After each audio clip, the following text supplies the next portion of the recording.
bunking on the low post. I hate the flex, but still ballin' like I'm going broke. I get a text from Simone, says she getting more. Small profits from the stock market.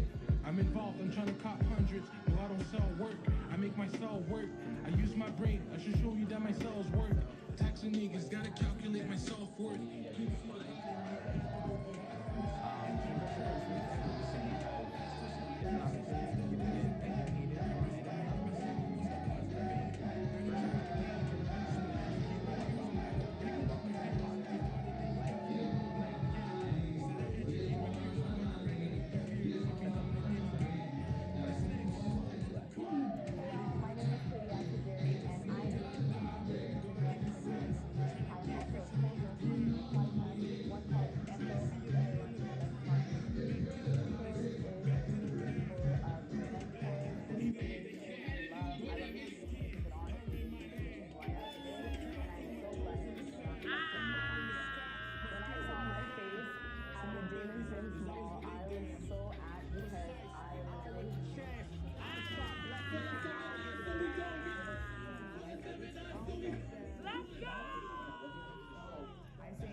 So this is a great way to just showcase the good things that we do in the community.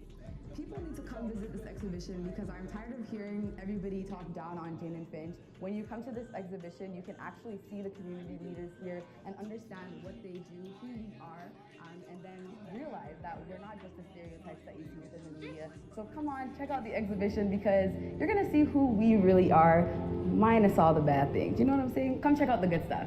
My name is Paul Nguyen. I'm the founder and webmaster of JaneFinch.com, and it's a website that promotes the community in a positive way. Jane and Finch, it means a lot of things, but primarily it means home.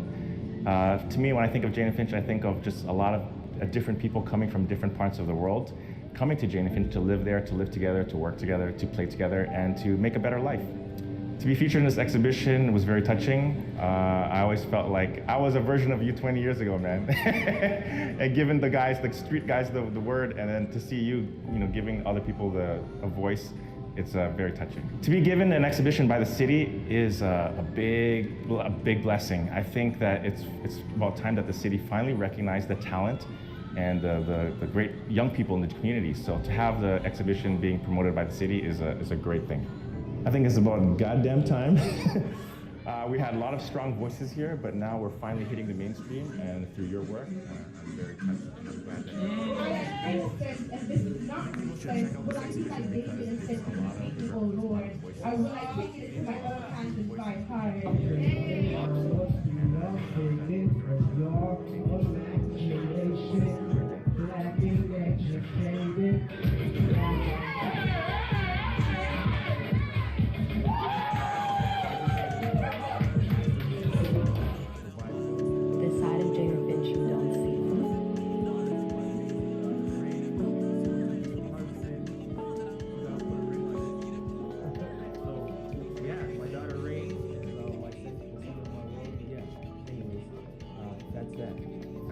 So much from Jane and Finch. Jane and Finch has given me so many amazing skills, ways of thinking, ways of navigating the world. Jane and Finch is home. Jane and Finch is where the majority of my memories stem from, who I am, my identity, a lot of the rough times that allowed me to develop the fortitude that I have today, the capacity to be compassionate in all the spaces that I enter into, the love that radiates throughout.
Christine, and today we're doing our first docu-series called The Jane and Finch Eats, where we look into the local gems within the Jane and Finch. So our first local stop, it's called Tasty Pizza. It's been around for almost 35 years, located on Hummer and Jane, 360 Hummer Drive. So come with me. Good. Can I have a slice of just a regular, yeah, just a slice of pepperoni? Sure, yeah. Wow, very cheesy.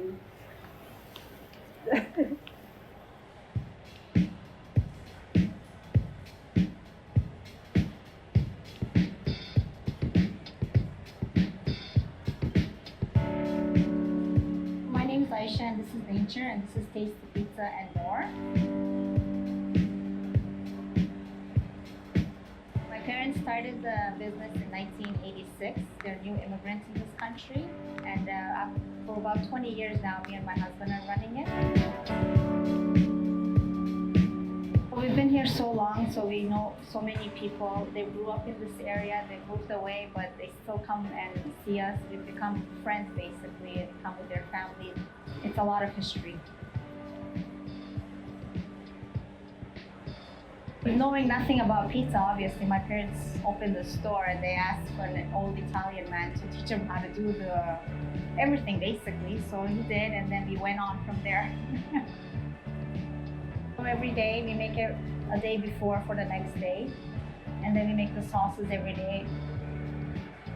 So every day it's like a process for the next day. Yeah. The vegetables too, we cut fresh everything daily. Yeah.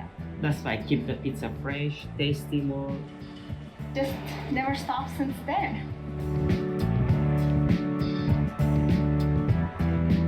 Large pepperoni is very popular, and the poutine is very popular. And second thing, it's she forget I teach her the slice. Yeah, the they slice. love it, They the love slice. the slice. A lot of our customers, like they've been coming from the beginning basically. They grew up in the buildings, but they moved. They moved to Barrie, they moved to Innisfil, they moved to Windsor, but they make a trip to come here and they bring their families, they bring their kids. We get involved in their life and they tell us stories. So we become friends over the years basically. It's very humbling actually. It makes us feel good. Like we're doing something right, I guess, that they keep coming and sharing their stories, what's going on in their life.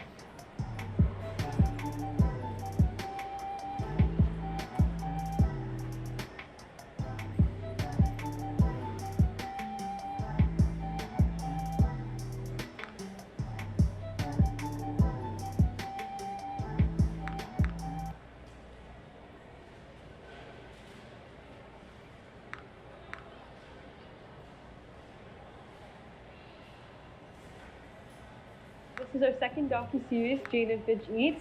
Our second stop is the Debbie's Roti and Doubles, which is well known within the Jane and Firgrove area. And actually a friend of mine recommended me to try out this place. So why not you guys come over with me as we check out what's the best rotis and doubles here. Come on in, let's go.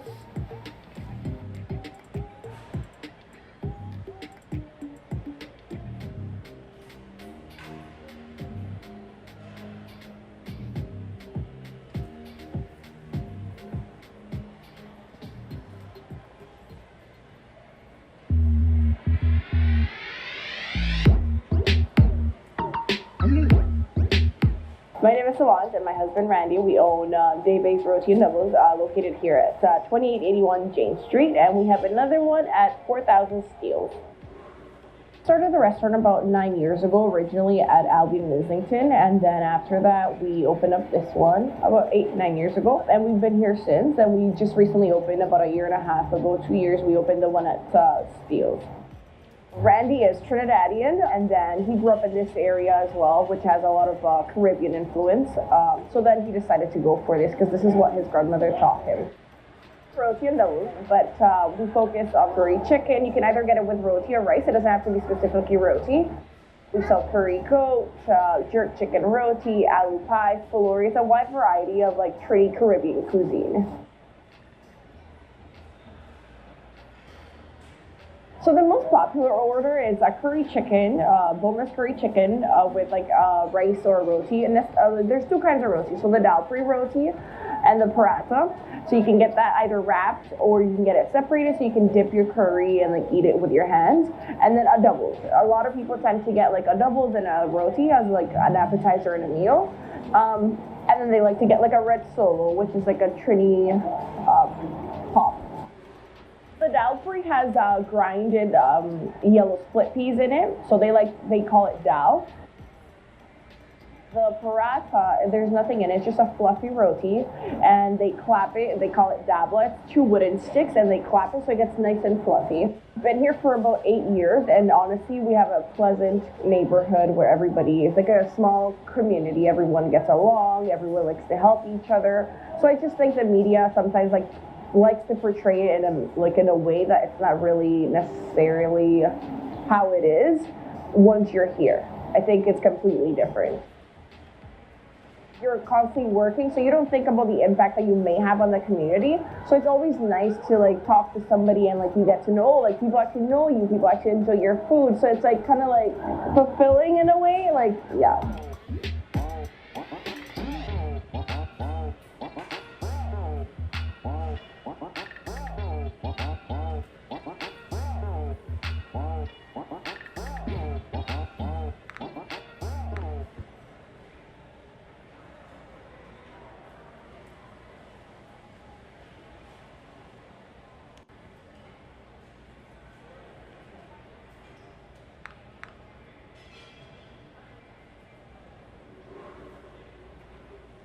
Third location is Favikwa, which is located on Jane and Firgrove, where Firgrove residents come here and eat Vietnamese food.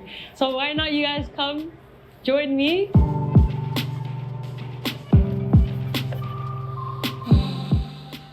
Food has arrived. This meal is special to me because growing up, my mom has told me to get this special. This is called the made up beer. So it's called special noodles. It has noodles, seafood, all in one. You can eat it on a nice cold day like this, and it really fills you up.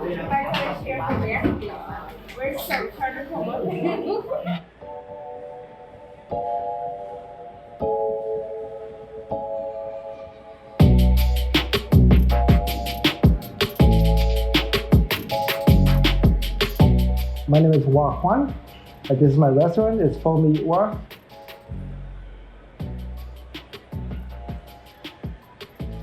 We've been here 13 years plus.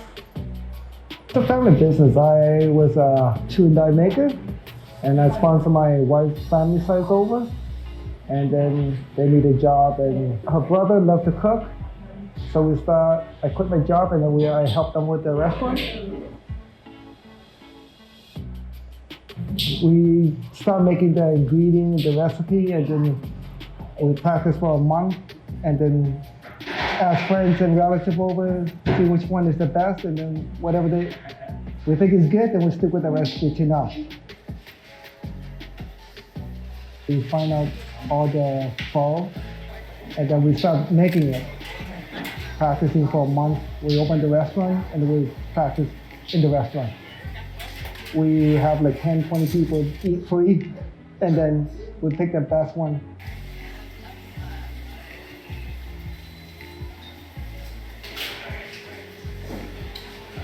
The beef rib with the soup and the noodle, and the barbecue beef rib with the rice. Those are the two major sales right now.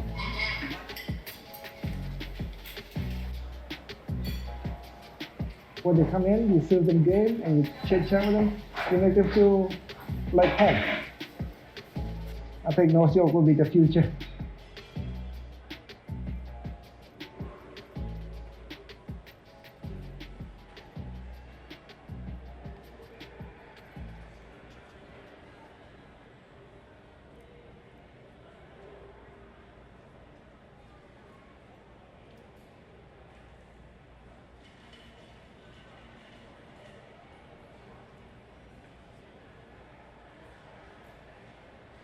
Located on Jane and Firgrove, where Firgrove residents come.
tell me, what is Ford Publicity?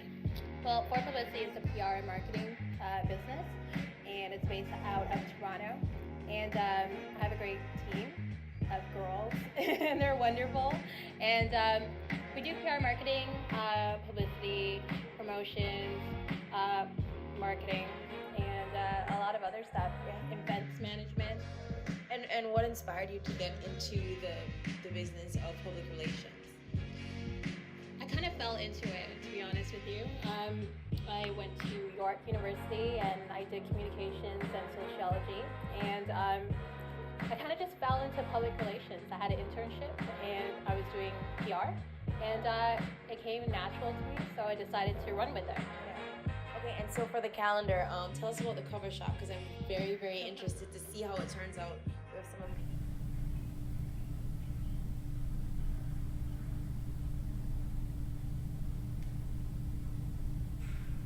Community. We have 2 sitting councilors who have represented us for over 20 years. Imagine what proven leadership from the community with new ideas can do in the next 3 years. We don't have any more time to waste. I'm ready. Are you? Join me in this movement towards change. Together, we can. Sounds good, guys. You stand by and we'll touch base with you again very shortly, I'm sure. So as they were just mentioning, they only get 1 vote per councillor, but some of them have a lot bigger voices than others. And one of those loud voices is often Giorgio Mammoliti. He is battling it out against another incumbent, Anthony Peruzza, in Ward 7. And it's a third candidate there that's actually catching quite a bit of attention, especially on social media. That is Tiffany Ford. She is, in fact, the #1 mentioned candidate who is not an incumbent in this city election. So that's a fascinating stat. And she joins me live at her viewing party here at the Suya restaurant. Tiffany, thank you so much for joining us here tonight. You're not new to elections. You've run a number of successful campaigns as a school board trustee. Running for council is a little different. Yeah, definitely. How are you feeling tonight?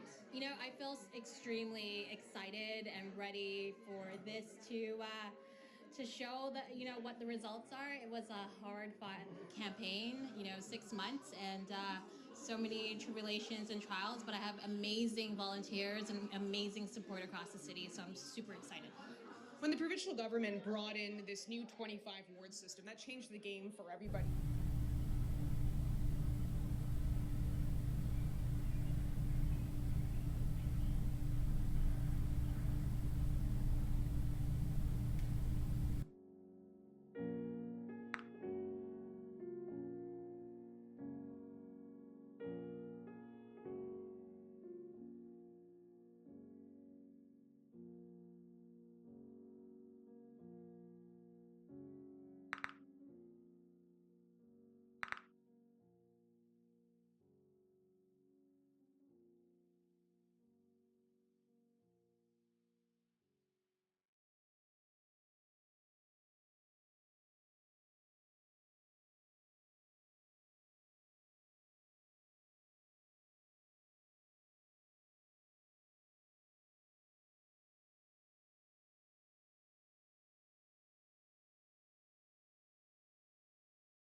demographic in our community. Ford is among those pushing for continued investment and new types of programming to meet a variety of needs. I'd like for people to kind of step away from the fact that Jane and Finch seems to be this isolated community within the city, but we are Toronto as well, right? So if we can have not only access to resources of folks downtown and not make decisions based on assumptions. We need all of it.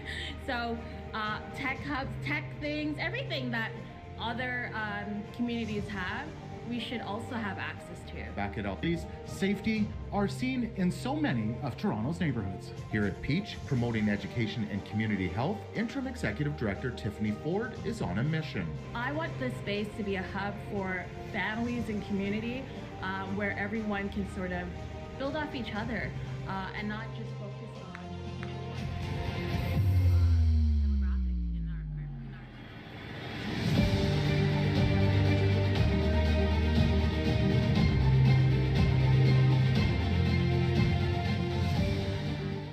Jane and Finch seems to be this isolated community within the city, but we are Toronto as well, right? So if we can have not only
preserve our history. It's the people that are going to preserve our history. You know what's best for them. However, our cherished memories live. This is our campus. So let us paint on it as we move forward. Hopefully, revitalization we should first acknowledge we must do our best to remember the origin of the soil on which we build. Huge So it maybe will be. We don't have nothing without us, about us is for us. People that are going to preserve our history. Even just the excursions we had. So there's a need for community benefits However, our cherished memories live on forever within us. As we move forward with the revitalization of our community, we should first acknowledge the significance to preserve our history. It's the people that are going to preserve our history. Nothing without us, about us is for us. This is our There are a lot so more young men and children hopefully from there we can learn from between each other 0 and and approach 19 things boys in the that world. way. All the resources that are necessary for people's daily well-being However, are not Our chairs. We don't have monument buildings in here to preserve our history. It's the people that are going to preserve our history. They're facing the, when I look around and visualizing them firsthand, that I know they are the ones, and then I see how, what's best for their society. Nothing without us, about us, is for us. And like what I want from my guests. We must do our best. We don't have monument buildings in here to preserve our history. It's the people that are going to preserve our history. Our chairs live kind of lost. We as we move, this is our campus. So let us paint on it together. Hopefully, So there's a need for connectivity coalition because the residents live here. They're facing the impact of Nothing without us, about us. We don't have monument buildings in here to preserve our history.